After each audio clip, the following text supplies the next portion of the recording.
Good day with good health. आज का हमारा टॉपिक छींकों के मुतल्लक है, यानी फ्रीक्वेंट स्नेजिंग। आज का मालूमाती लेक्चर जो कि आपको छींकों के मुतल्लक मालूमात देगा, जिसमें सबसे अहम सुबह उठते ही मुसलसल छींकों का आना है, जिससे बाज़ औक़ात आँखें सुर्ख हो जाती हैं, आँखों और नाक से पानी बहना शुरू हो जाता है और इसकी जो शदीद अलामात में वो हलक का ज़ख्मी होना, जिसके साथ थूक और खून की आमेज़िश हो जाती है और जो कि इंतहाई तकलीफ़ दह सूरत हाल है, जिससे बाज़ औक़ात गर्दन की रगें खिंच जाती हैं और मरीज़ बेसुध सा होकर डढाल हो जाता है। तो हम इस मौजू पे तमाम अलामात के साथ इस मौजू को कवर करेंगे और आपको इसकी बेसिक मालूमात, इसकी बेसिक रीज़न्स और इसके तदारक और इसकी जो फ़ाइनल हतमी रेमेडीज़ हैं उसके बारे में हम आपको बताएंगे, ताकि जिन लोगों को ये मर्ज़ लाहक है, अगर वो आपके पास पड़ोस में भी हैं तो भी आप उनके मर्ज़ में शिद्दत में कमी का बाइस बने।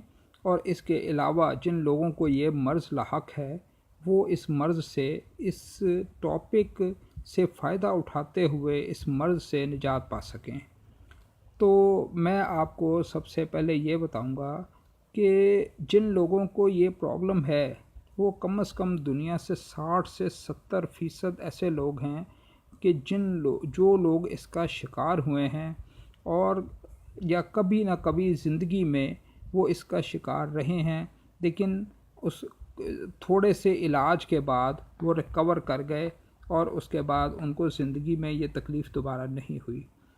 तो अब जिन लोगों को ये मर्ज़ लाहक हुआ और उसके बाद 2, 4, 5, 6 दिन के बाद वो बग़ैर किसी दवाई के, बग़ैर किसी इलाज के वो इसको रिकवर कर गए, ठीक हो गए, तो वो एक नॉर्मल सी बात है कि उनकी जो स्टेमिना था, उनका जो रेजिस्टेंस पावर थी वो उसमें इतनी डेवलप हुई थी कि वो मर्ज़ को ओवरकम कर गए। लेकिन जो लोग इस मर्ज़ का शिकार इस तरह हो जाते हैं कि कोई एलर्जी उन्हें इफ़ेक्ट करती है और वो एलर्जी के साथ ही उनको छींकने का दौरा पड़ जाता है, ख़ास तौर पे सुबह को उठते ही और बेड से निकलते ही, तो वो इसको हेल्पफुल पाएंगे और वो उससे फ़ायदा उठा के इसका इलाज कर सकेंगे। तो सबसे पहले हम इसकी वजूहात की तरफ आते हैं। तो जो मैं आपको बताऊंगा वो आप देखते जाइएगा, ऑब्ज़र्व करते जाइएगा कि इनमें से कौन सी ऐसी बात है जो आप फील करते हैं।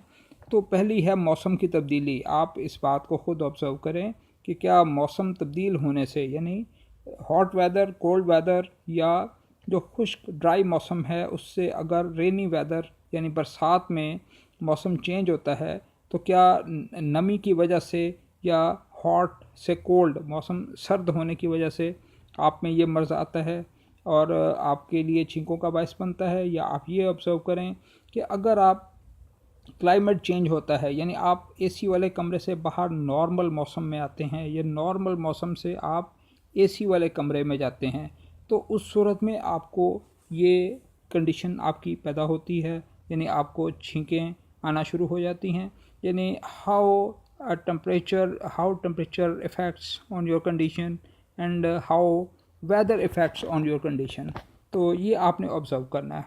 दूसरी बात आपने ये भी देखना है कि कहीं कोई डस्ट एलर्जी, स्मेल एलर्जी और इवन जो स्नोई मॉइस्ट एलर्जी है वो आपको इफ़ेक्ट कर रही है, या इसके अलावा कुछ लोगों को जो एलर्जिक होते हैं कोल्ड ड्रिंक से, अल्कोहलिक ड्रिंक से, टी, कॉफ़ी, हत्ता कि बाज़ लोग चिकन से भी एलर्जिक होते हैं, जो कि इनकी बीमारी बढ़ाने का बाइस बन जाते हैं और उन्हें इस बात का अंदाज़ा भी नहीं होता कि उनकी बीमारी किस की वजह से बढ़ी जा रही है। तो अब जब आप अपनी बीमारी की वजूहात को जान लेंगे तो आपका इसका इलाज जो है वो क्विक और इजी हो जाएगा, आपके लिए आसान हो जाएगा। So first find reason then treat the condition. तो अब हम मोस्ट इम्पॉर्टेंट जो पार्ट है यानी how to get rid of this painful stage कि इससे कैसे छुटकारा पाया जाए, तो उस की तरफ मैं आता हूँ।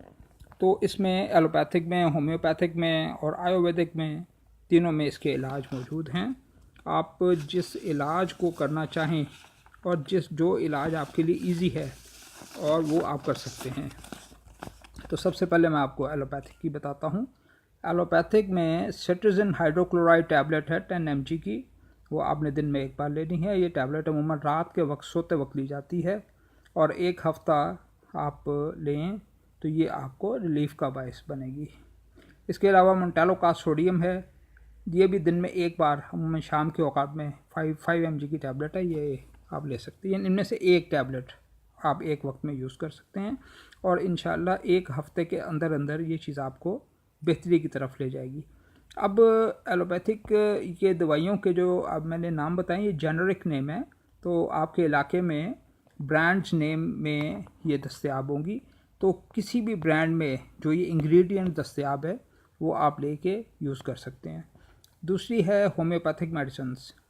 अब होम्योपैथिक में इसका लिए जो एक अच्छी रेमेडी है वो है फार्मिका रूफा, जो कि 200 पोटेंसी में आप यूज़ कर सकते हैं। तो 10 ड्रॉप्स सुबह और 10 ड्रॉप्स शाम में आप इसको ले सकते हैं। फार्मिका रूफा आपके लिए अच्छी रेमेडी साबित होगी और आपको जल्द रिकवरी में मदद देगी और हमेशा के लिए रिकवर कर देगी।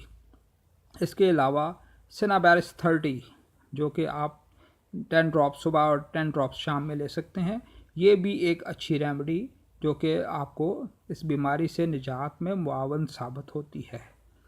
अब आपने इनमें से एक चीज़ यूज़ करनी है। अगर आप एलोपैथी यूज़ कर रहे हैं तो भी एक टैबलेट, अगर आप होम्योपैथी यूज़ कर रहे हैं तो भी एक मेडिसिन, एक वक्त में एक मेडिसिन यूज़ करनी है, सारी इकट्ठी नहीं यूज़ करनी।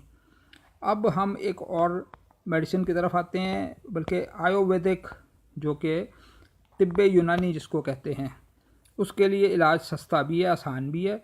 आप किसी भी पंसारी की दुकान से 10 से 20 रुपए का बनफशा ले लें। अब वो बनफशे का 1 चम्मच सफ़ूफ पानी में डाल के, 2 कप पानी में डाल के उसको बॉयल कर लें पानी को अच्छी तरह से। अब जो ये कावा बने इसको थोड़े से शहद में यानी आधा छोटा चमचा शहद डाल के उसको मीठा करके इसको नीम गर्म पी लें। दिन में 2 बार ये काम करें। इंशाल्लाह 1 हफ्ते के बाद आपकी ये शिकायत हमेशा के लिए रफ़ा हो जाएगी। अब मैं आपको एक और होम रेमेडी बताता हूँ जो कि आजमूदा भी है। आप ग्लैक्सोस्मिथक्लाइन की जो एक ऑइंटमेंट आती है वो है बीटामिथासोन प्लस न्यूमाइसिन ऑइंटमेंट, जो कि दुनिया में बेटनोवेट एन ऑइंटमेंट के नाम से जानी जाती है। तो इसकी तस्वीरें भी मैंने ये साथ शेयर की हैं। तो इस ट्यूब की मामूली सी मिकदार आप उंगली की टिप पे लगाकर अपने एक नथने नॉस्ट्रिल के अंदर दीवारों पे, अंदरूनी वॉल्स पे अच्छी तरह से इसको मल लें। अब इसी तरह दोबारा उंगली पे लगा के थोड़ी सी दवाई इसको दूसरे नॉस्ट्रल में अच्छे तरीके से अंदर की सरफेस पे इसको मल लें और ये आपने सुबह शाम करना है। और दवाई की मिकदार आपने इतनी ही रखनी है कि ये ना तो आपके सांस के साथ अंदर जाए और ना ही सांस निकालते वक्त ये दवाई बाहर आए। बस एक मामूली सी लेके अपने दवाई की मिकदार और आपने नॉस्ट्रल के अंदर अच्छे तरीके से इसको मल लेना है सुबह और शाम के औकात में। तो इंशाल्लाह 1 हफ्ते के अंदर आप इस बीमारी से निजात पा जाएंगे। तो आप अगर आप ये वीडियो को हेल्पफुल पाएँ तो औरों को भी बताएं ताकि और लोगों का भी भला हो, और चैनल को सब्सक्राइब करें। Thanks for watching the video.